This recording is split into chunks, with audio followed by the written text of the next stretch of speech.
Hello students, cell biology के paper में आज हम एक ऑर्गेनेल्स की बात करेंगे। न्यूक्लियस की। न्यूक्लियस या केंद्रक या न्यूक्लियर ऑर्गेनाइजेशन, केंद्रकीय संगठन का आज हम अध्ययन करेंगे। ये डायग्राम आपको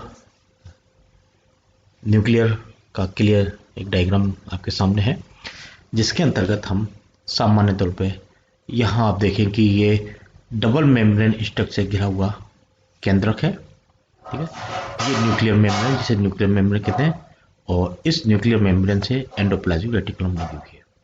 इस न्यूक्लियर मेम्ब्रेन से घिरे हुए बीच में गोलाकार संरचना है जिसे न्यूक्लियस कहते हैं। बाकी क्रोमेटिन नेटवर्क है, that is a chromatin network, और यहाँ न्यूक्लियोप्लाज्म भरा हुआ है। और इस न्यूक्लियर मेम्ब्रेन में बीच बीच में छिद्र हैं जिसे न्यूक्लियोपोर कहते हैं। और ये न्यूक्लियर मेम्ब्रेन को यहाँ हम न्यूक्लियर एनवलप कह रहे हैं। तो nuclear envelope, nucleopore, nucleoplasm, chromatin, nucleolus, ये न्यूक्लियस की स्ट्रक्चर के पार्ट है। ये एक और डायग्राम आपको यहाँ दिखाया गया है जिसमें ये न्यूक्लियोपोर दिख रहे हैं, ये ऊपर, और मध्य में ये न्यूक्लियोलस है। इन क्रोमेटिन नेटवर्क यहाँ भरा हुआ है और इनके बीच में न्यूक्लियोप्लाज्म होगा। इन सब की बात हमें यहाँ इसकी स्ट्रक्चर में हमें करनी है। इंट्रोडक्शन है और क्या न्यूक्लियस के कंपोनेंट्स हैं। द न्यूक्लियर एनवलप है, जो भी डायग्राम दिखा है। द न्यूक्लियर पोर है, न्यूक्लियर पोर कॉम्प्लेक्स है, न्यूक्लियोलस है, और क्रोमेटिन स्ट्रक्चर है या मॉलिक्यूलर स्ट्रक्चर क्रोमोसोम से, और न्यूक्लियर डीएनए, माइटोकॉन्ड्रियल डीएनए के लिए भी हम आगे इसमें बात कर सकते हैं। ठीक है। इंट्रोडक्शन क्या है केंद्रक? एक प्रकार का प्रोमिनेंट एंड कैरेक्टरिस्टिक्स फीचर्स है। यूकैरियन मींस ट्रू न्यूक्लियस। इसका मतलब यूकैरियोट जितनी भी कोशिकाएं हैं उसमें वास्तविक केंद्रक पाया जाता है। Very essence of eukaryotes, membrane bounded nucleus उसमें उपस्थित होता है। इंपॉर्टेंट फंक्शंस क्या है? Physically separate DNA from the cytoplasm complex, metabolic message, जो हमारी डीएनए है वो साइटोप्लाज्म से उसको अलग करता है। ठीक है। और nuclear membrane serve as boundary, केंद्र की झिल्ली उसके चारों ओर एक बाउंड्री बनाती है। कंपोनेंट्स ऑफ न्यूक्लियस की हम जब बात करते हैं तो ये एक डायग्राम है न्यूक्लियस का, और ये एंडोप्लाज्मिक रेटिकुलम में, जिसमें न्यूक्लियोलस भी है, क्रोमेटिन भी है, और न्यूक्लियर मेम्ब्रेन है, आउटर और इनर, और न्यूक्लियर पोर हो गया। न्यूक्लियर एनवलप केंद्र की आवरण होगा, केंद्र की द्रव होगा, केंद्रिका होगी, और क्रोमेटिन होंगे जिसमें all DNA and proteins part होता है। इसके बाद हम बात करते हैं, पहला पार्ट लेके चलते हैं, nuclear envelope. Existence of nuclear membrane, इसकी पहचान जो हुई थी 19वीं शताब्दी में हुई, और फेज कॉन्ट्रास्ट माइक्रोस्कोप 20वीं सेंचुरी में जब आया तब इसके बाद ये न्यूक्लियर मेम्ब्रेन की, या जो न्यूक्लियर आवरण कहते हैं, उसके बारे में जानकारी मिली। फर्दर इन्वेस्टिगेशन जो कहते हैं कि डबल मेम्ब्रेन है with space between two phospholipid bilayer, outer और इनर मेम्ब्रेन। ये एक डायग्राम है जो केंद्र को दिखाता हुआ, रिप्रेजेंट करता हुआ है कि इस तरह से ये मेम्ब्रेन है और ये न्यूक्लियस है। ये मेम्ब्रेन डबल मेम्ब्रेन होगी और आउटर और इनर मेम्ब्रेन होगी, और उनके बीच में स्पेस होगा। ठीक है। और ये सब जैसे जैसे माइक्रोस्कोपी का विकास होता गया, वैसे वैसे ये और अच्छे इसका अध्ययन होता गया कि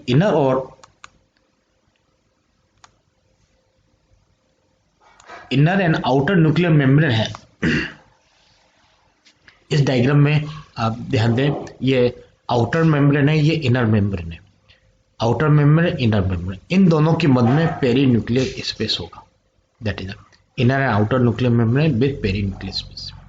और ये जो 7 से 8 नैनोमीटर थिक और ट्राइलेमरल अपीयरेंस दिखाएगी। इनर मेम्ब्रेन जो है, ये इनर मेम्ब्रेन अंदर की सब लाइन विद फाइबर नेटवर्क होगा, और ये फाइबर नेटवर्क कहलाता है न्यूक्लियर लेमिना।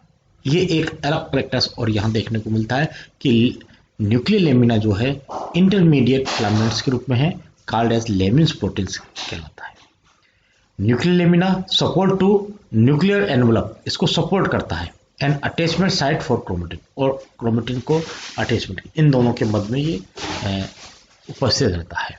न्यूक्लियर एनवलप, ये nuclear pole, outer membrane, perinuclear space, inner membrane, nuclear membrane, nuclear lamina.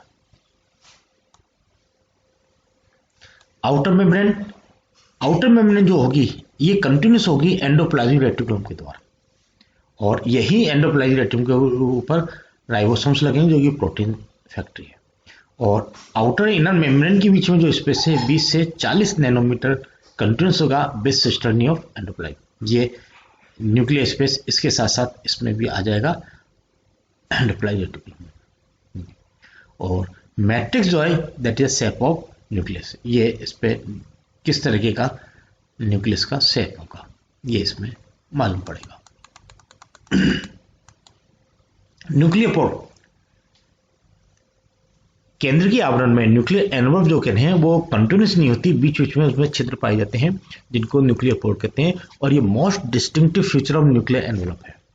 Small cylindrical channels हैं, डायरेक्ट कॉन्टैक्ट बिटवीन साइटोसोल और न्यूक्लियोप्लास्ट को डायरेक्ट कॉन्टैक्ट करते हैं। न्यूक्लियर पोर दैट इज, ये nuclear pore direct contact होगा लेकिन control contact होगा। Radially visible freeze fracture microscopy के द्वारा ये विजिबल होते हैं। और डेंसिटी, सेल टाइप और एक्टिविटी, मतलब कोशिका किस प्रकार की एक्टिविटी है और किस प्रकार की कोशिका, उसके आधार पर इनकी संख्या निर्धारित होती है। ये सेल फ्रैक्चर टेक्निक के द्वारा ये पोर्स इसमें ये दिखाई दे रहे हैं, ये पोर्स, और ये एक सिंगल पोर्स का ये डायग्राम ओरिजिनल डायग्राम से। मेमेलियन न्यूक्लियस होगा, उस मेमेलियन न्यूक्लियस में 3000 से 4000 तक पोर्स पाए जाएंगे और इनकी डेंसिटी 10 to 20 पोर्स पर स्क्वायर माइक्रोमीटर। जीनोपिस लेविस का जो ओसाइट्स है उसका न्यूक्लियस बहुत लार्ज होता है और इसमें 10 मिलियन तक आपके न्यूक्लियर पोर्स हो सकते हैं। न्यूक्लियर पोर्स में inner and outer membrane fuse हो जाती है। Structural complexity, control transport of की मॉलिक्यूल्स, ये एक डायग्राम और रिप्रेजेंटेशन दिया गया है कि एक तो ये डायग्राम में न्यूक्लियोपोर्स और जीनोपस लेविस, जीनोपस लेविस, ये न्यूक्लियोपोर्स, इतनी संख्या इनके के अंदर जल्दी होती है। ये रिप्रेजेंटेशन है कि ये आउटर मेम्ब्रेन है, इनर मेम्ब्रेन है, इनर मेम्ब्रेन लेमिना लगे हुए हैं, क्रोमेटिन नेटवर्क वगैरह हैं, ये पोर्स हैं और पोर्स का किस तरह से इनका कॉन्टेक्ट करता है। इसके बाद न्यूक्लियर पोर कॉम्प्लेक्स, जब हम न्यूक्लियर पोर की बात करते हैं तो ये पूरा एक कॉम्प्लेक्स बनाता है और ये केंद्रीय जो छिद्र है nuclear pore line with intricate protein structure, diameter 120 nanometer, overall mass इतना मास होगा और इलेक्ट्रॉन माइक्रोस्कोप के द्वारा देखने पे ये ऑक्टागोनल अरेंजमेंट ऑफ सब यूनिट बनाता है। Wheel laying on it's side with in nuclear, इस तरह की संरचना दिखती है। जब इसके काट के देखते हैं तो इस तरह की ये एक संरचना हमें देखने को मिलेगी, न्यूक्लियोपोर कॉम्प्लेक्स कहलाता है। ये इसका एक और डायग्राम है कि किस प्रकार से ये प्रोटीन लगे होते हैं और ये व्हील्स है न्यूक्लियोपोर कॉम्प्लेक्स का, ये 120 नैनोमीटर का और ये डायग्राम। इसमें 2 पैरेलल रिंग्स होंगी, रिंग ऑफ व्हील्स जो कि 8 सब यूनिट होंगे। 2 पैरेलल रिंग, एक रिंग ये रिंग दिखाई देगी और दूसरी रिंग ये रिंग। एक रिंग जो साइटोप्लाज्म में, एक न्यूक्लियोप्लाज्म होगी, एक न्यूक्लियोप्लाज्म में, एक साइटोप्लाज्म, दोनों एक रिंग। और इनके बीच में 8 स्पोक्स होंगे, extend from ring two wheel how of central granule, दोनों के बीच ये स्पोक्स, ये 8 स्पोक्स लगेंगे, ये 8 स्पोक्स में। कुछ एंकर प्रोटीन होंगे, protein extend from rim into perinuclear space, वहां तक पेरीन्यूक्लियर स्पेस, ठीक है, दैट इज एंकर प्रोटीन, ये एंकर प्रोटीन।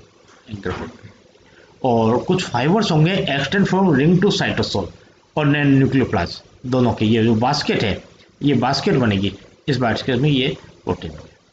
इस प्रकार से एक ये टिपिकल संरचना कहती है, ये फाइबर प्रोटीन और ये ट्रांसपोजिटर कहलाएगा। इनके मध्य में से होते ही आयंस का या जो भी पदार्थ हैं उनका आना जाना इसमें से होगा।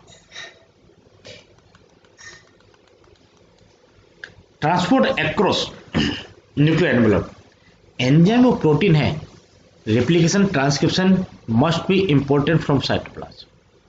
रेप्लिकेशन हो रहा है, ट्रांसक्रिप्शन हो रहा है केंद्र के अंदर में, तो एंजाइम्स प्रोटीन साइटोप्लाज्म में आएंगे, तो ये ट्रांसपोर्ट होंगे न्यूक्लियर एनवेलप के द्वारा।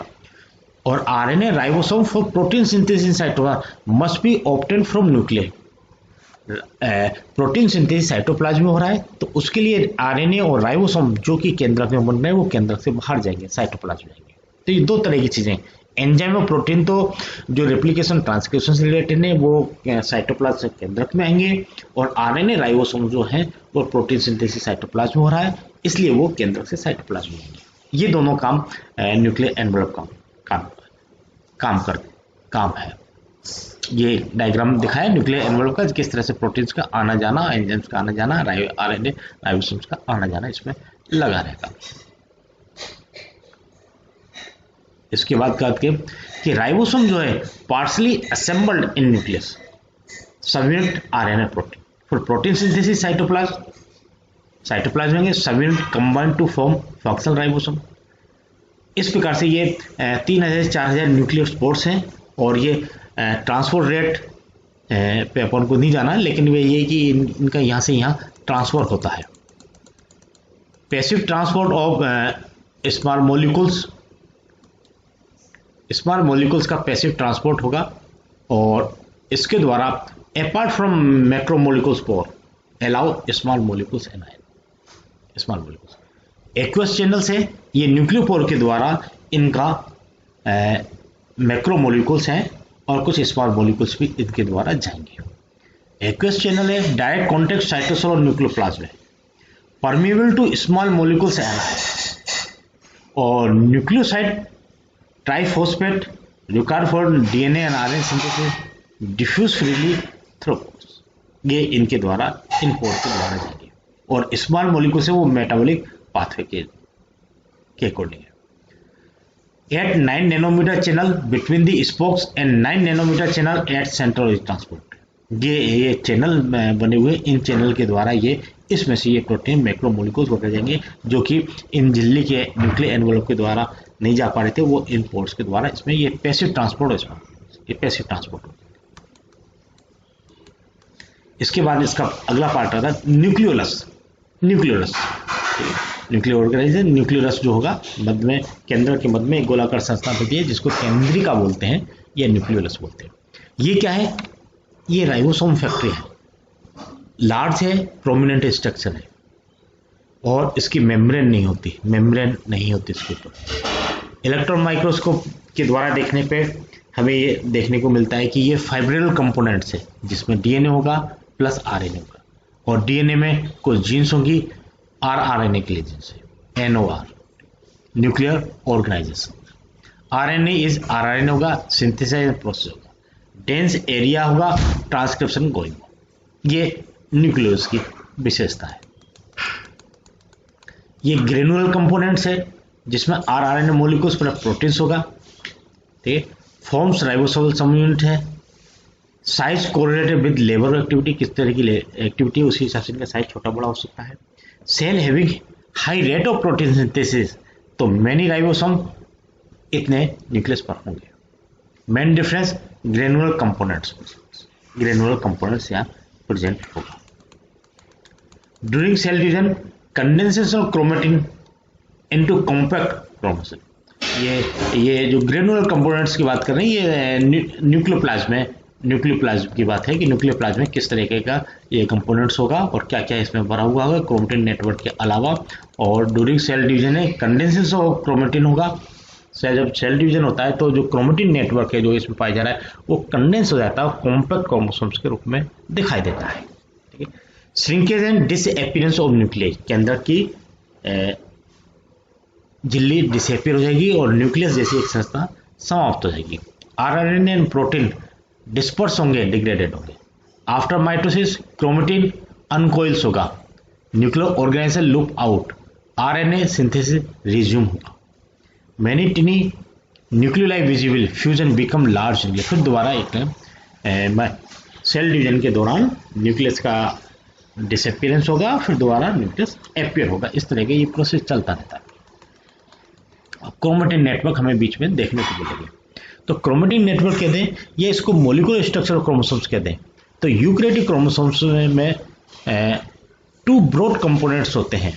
एक होता है न्यूक्लिक एसिड जिसमें डीएनए और कुछ स्मॉल अमाउंट आरएनए होता है। दूसरा इसमें होता है प्रोटीन, हिस्टोन और प्रोटीन। ये क्रोमोसोम्स और क्रोमेटिन की स्ट्रक्चर को हम डिटेल में और पढ़ेंगे।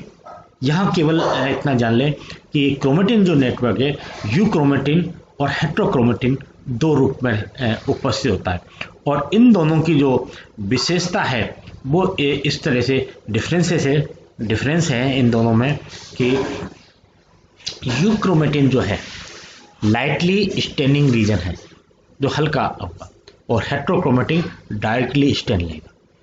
दूसरी विशेषता है कि लेस टाइटली पैक्ड क्रोमेटिन है, फाइबर देयरफॉर नॉन कंडेंस, ये कंडेंस नहीं होगा, और ये टाइटली पैक्ड क्रोमेटिन फाइबर्स है, देयरफॉर कंडेंस हो जाएगा, संकुचित हो जाएगा। नॉट विजिबल, लाइट माइक्रोस्कोप से ये विजिबल नहीं होता, undergo regular changes in morphology with cell, ये विजिबल है हेट्रोक्रोमेटिन, क्योंकि डार्क स्टेन लेता है इसलिए विजिबल है, और ये टाइटली पैक्ड है, डार्क स्टेन है, विजिबल होगा। Remain highly condense in all stage. Genetically active region है यूक्रोमेटिन, और ये genetically inactive region either they lack genes और contain genes that are not express, ये एक्सप्रेस नहीं हो रहे, ठीक है।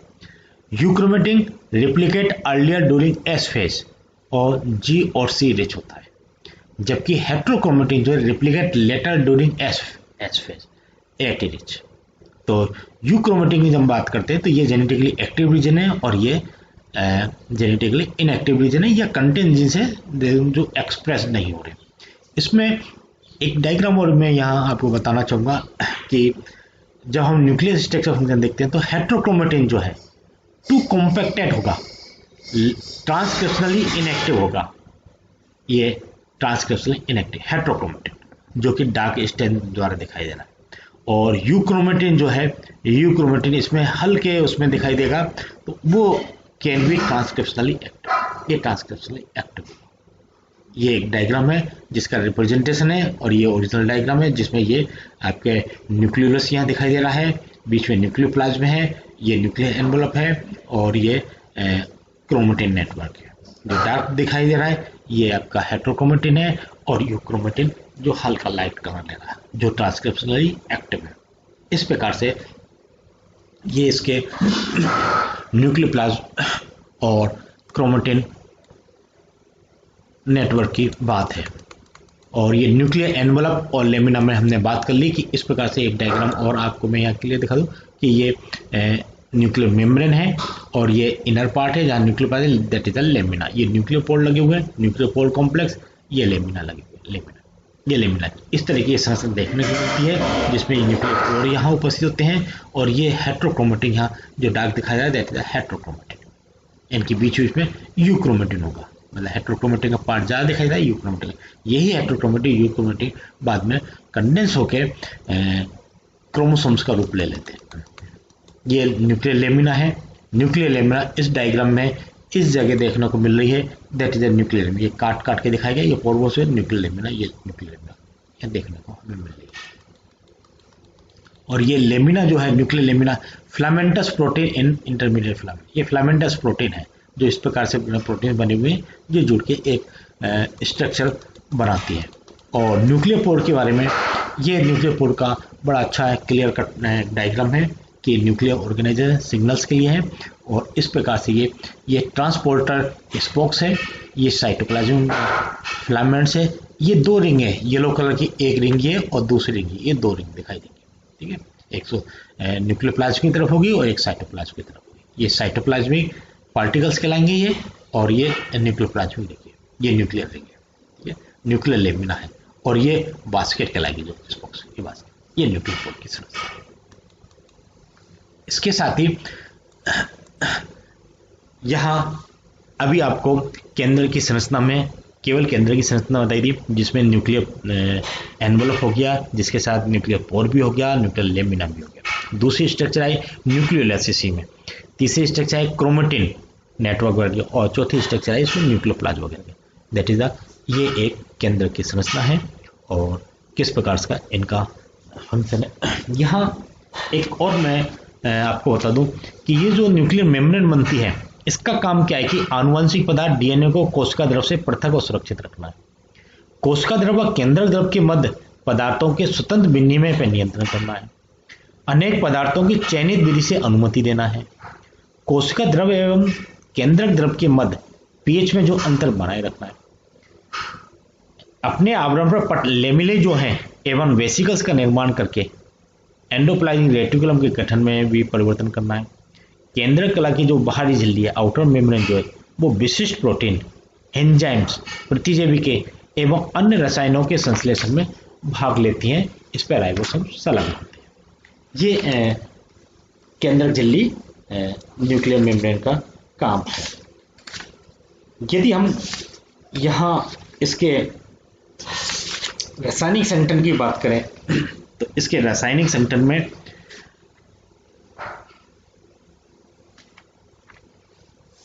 न्यूक्लियोप्लाज्म में और उसमें डीएनए और आरएनए, हिस्टोन प्रोटीन्स वगैरह उपस्थित होंगे। तो आज हम इतना ही करते हैं कि ये केंद्र की संरचना है, जिसके कई कंपोनेंट्स हैं, जिसके बारे में आज हमने किया, इसको आप अच्छी तरह से पढ़ लीजिएगा। Okay, thank you.